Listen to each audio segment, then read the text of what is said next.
Halo, jumpa lagi di channel Five and Chemistry. Di video kali ini saya akan bahas soal-soal turunan alkana.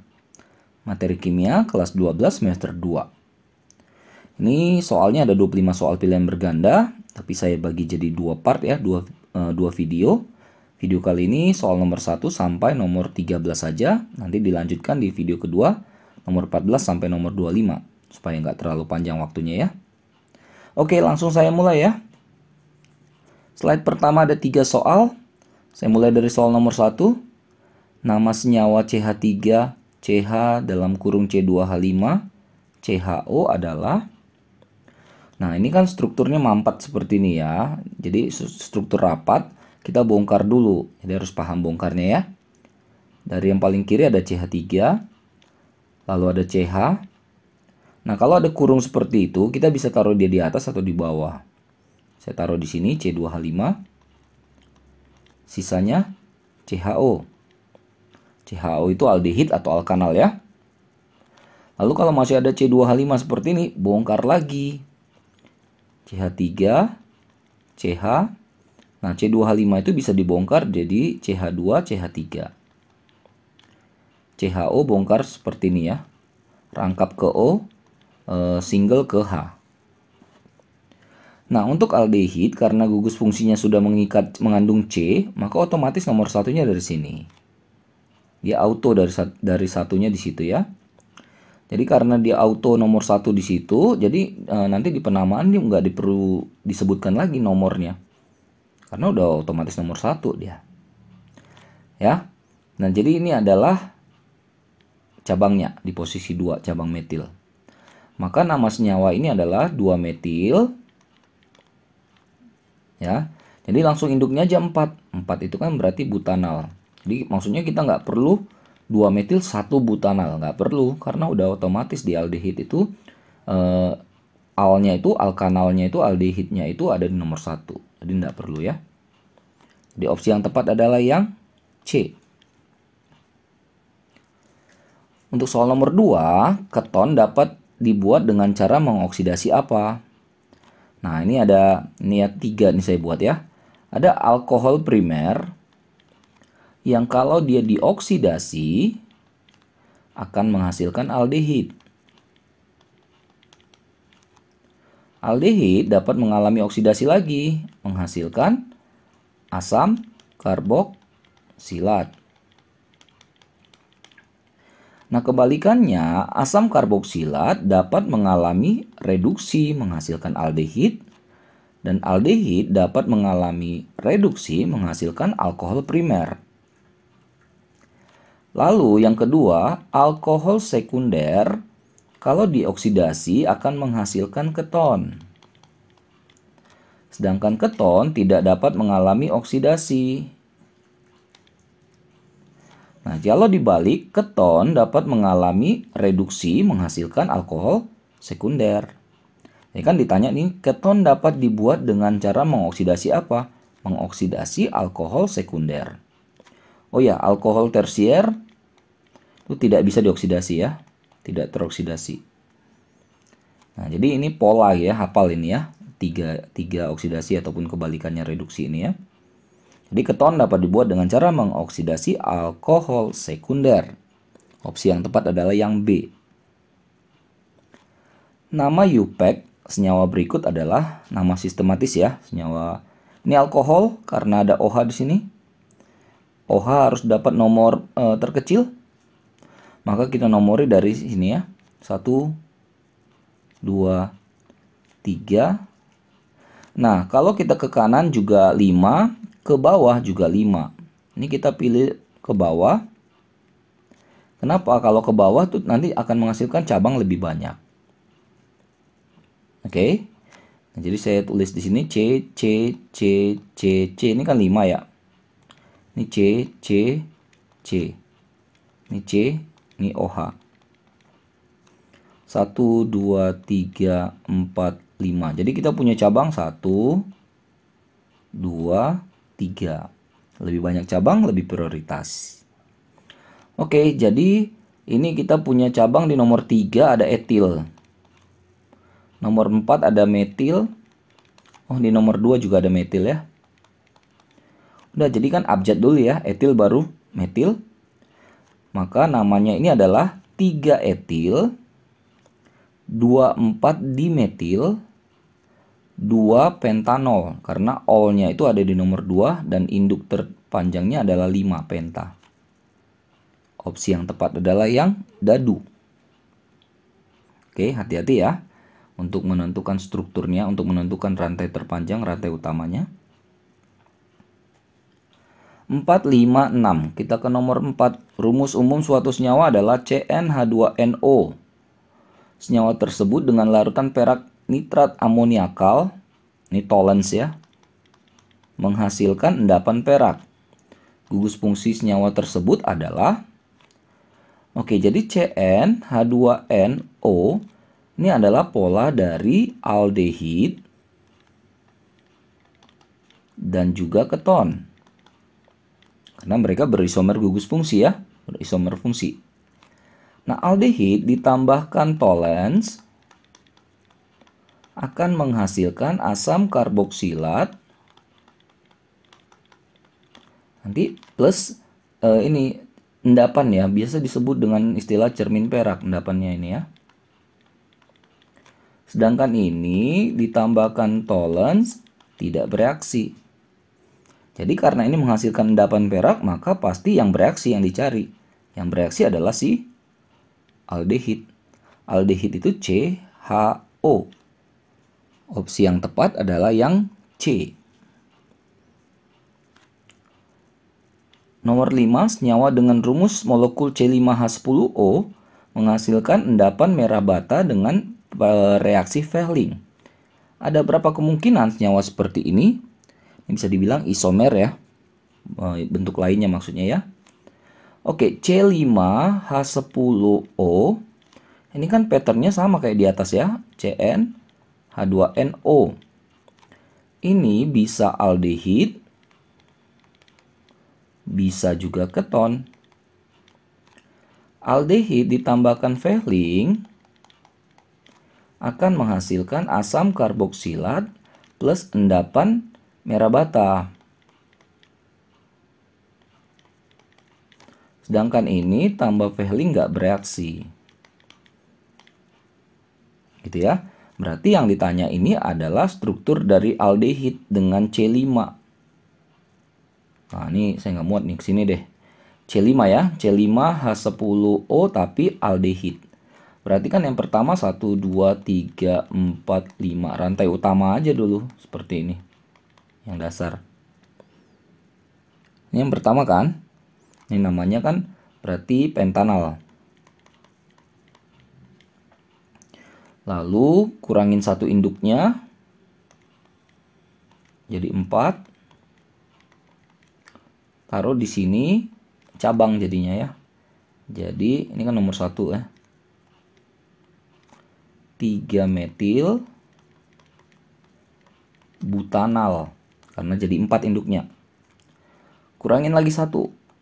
Belum dikurangin tapi dipindah posisi ya. Jadi di nomor 2. 2 metil butanal.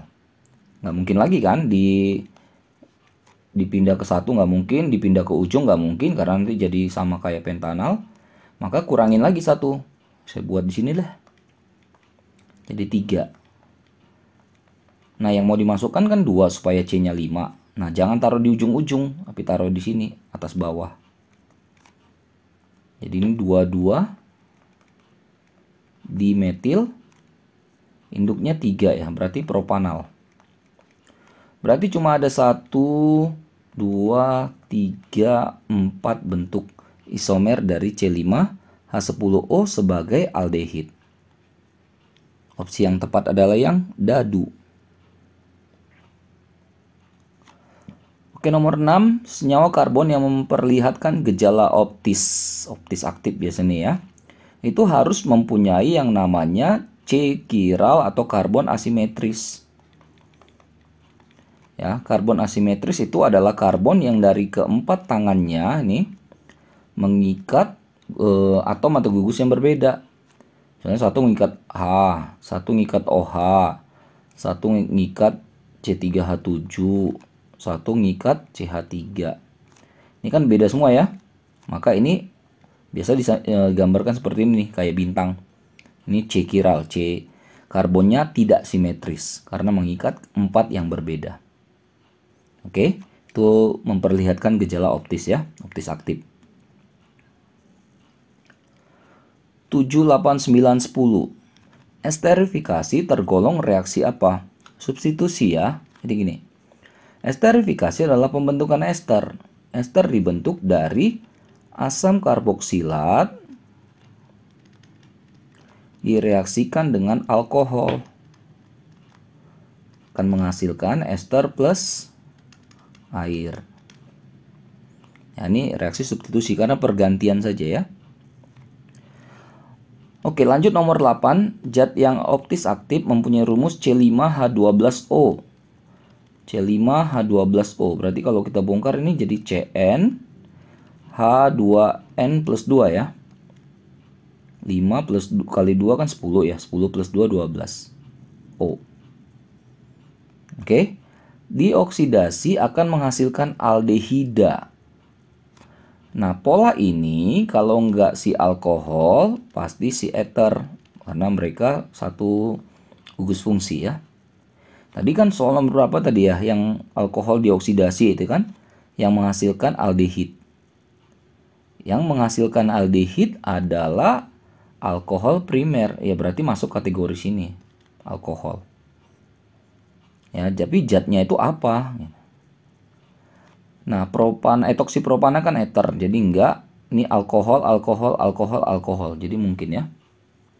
Nah, jadi kita tinggal cek mana yang optis aktif di antara B, C, D, E. Waduh. Bongkar yang B. 3 pentanol. Nomor 3 OH. Ini H. Ya kan? Tapi kan ini C2H5, ini C2H5 sama ya. Kalau ada yang sama itu berarti C ini tidak kiral. Tidak asimetris. Tidak asimetris berarti tidak menghasilkan optis aktif. Coba lagi yang C. 2 metil 2 butanol. Butanol kan 4 ya. 2 butanol 2 metil. Kalau perhatikan ini kan C2H5. Ini OH. Ini CH3. Ini CH3. Jadi ada yang sama kan? Berarti ini juga tidak tergolong optis aktif. Yang dadu isopentanol. Isopentanol itu kayak 5 dipatahin 1 jadi 4 gitu ya. Nah, di sini dia. Ada OH. Oke. Nah, kalau kita perhatikan di sini kan harusnya ada H, di sini ada H ya. Kalau ada HH seperti ini kan tidak mungkin kiral ya. C ini kan tidak mungkin kiral karena sama. Kita coba lagi nih yang E. 2 metil 1 butanol. Butanol itu 4 ya. OH. Ada metil di sini. Nah, ini kan ngikat H juga ya. H sama ya. Berarti tidak juga. Ini tidak asimetris, tidak kiral. Duh. Nggak ada jawabannya ya. Oke. Saya nggak nemu ya. Dia mungkin ada teman-teman yang bisa memberikan pencerahan. Mohon bantu di kolom komentar ya. Sorry ya. Lanjut soal nomor 9. Reaksi antara asam karboksilat dengan alkohol dinamakan reaksi. Oh, ini tadi ada nih. Asam karboksilat dengan alkohol menghasilkan ester dengan air. Makanya namanya jadi esterifikasi. Nomor 10. Pembentukan CH3CHO, ini aldehid, dari C2H5OH, ini alkohol. Tergolong reaksi apa tadi nih? Ada tadi ya. Jadi aldehid dari alkohol. Ini adalah reaksi oksidasi. Jadi opsi yang tepat adalah yang E nomor 10-nya. Oke, 3 lagi ya. 11, 12, 13, nomor 11, 2 propanol dengan asam bromida HBr menghasilkan 2 bromo propana. Merupakan reaksi apa sih ini? Kita coba ya. Propanol kan C-nya 3. Di nomor 2 ada OH. Tambah HBr, asam bromida. Katanya menghasilkan 2 bromo propana. Ya, ini cuma substitusi saja ya. Jadi Br itu tukar tempat dengan si OH. Ya, nanti ada H2O di sini. Berarti substitusi. Yang dadu ya. 12 nama yang tepat untuk senyawa berikut. Oke. Nah, hati-hati yang kurung-kurung ini ya. Saya mulai dari sini nih, C ini. Jadi C, terus dia mengikat 2 buah ini, CH3. Saya taruh sini 1 CH3, 1 CH3. Dia juga ngikat OH, berarti kan mau nggak mau dia harus di atas OH-nya. Baru ada CH2, CH3, berarti C. Seperti ini ya strukturnya ya. Nah, kalau udah dapat struktur seperti itu lebih mudah. Tinggal nomori 1, 2, 3, 4. Maka ini 2 metil. Ini ya, metil. Berarti OH-nya juga nomor 2. 2 butanol. 2 metil, 2 butanol mana? Yang dadu. Oke, last one untuk part satunya. Senyawa turunan alkana yang digunakan sebagai bahan anti beku. Untuk anti beku di daerah-daerah yang bersalju itu pakai etilen glikol ya. Nih. Itu CH2, ada diol dia ya, OH-nya ada 2. Oke, beres ya soal untuk part 1 nomor 1 sampai nomor 13. Nanti kita akan lanjutkan di video selanjutnya soal nomor 14 sampai soal nomor 25. Terima kasih, semoga bermanfaat ya. Bye bye.